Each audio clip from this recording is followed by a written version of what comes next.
అందము మోసకరము, సౌందర్యము వ్యర్థం. యెహోవాయందు భయభక్తులు గల స్త్రీ కొనియాడబడుతుంది. ఈ స్త్రీని గురించే ఈ అధ్యాయమంతా వర్ణించబడింది. సామెతల గ్రంథం ఆరంభంలో చెడ్డ స్త్రీని గురించి చెప్పబడింది. ముగింపులో మంచి స్త్రీ పేర్కొనబడింది.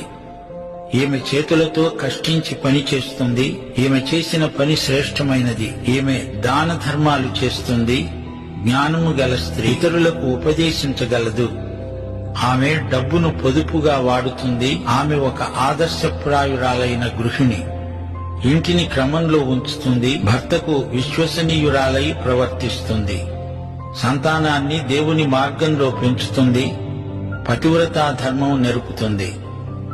1 పేతురు 3:1 నుండి 6 వరకు ఉన్న లక్షణాలన్నీ ఈమెకున్నాయి.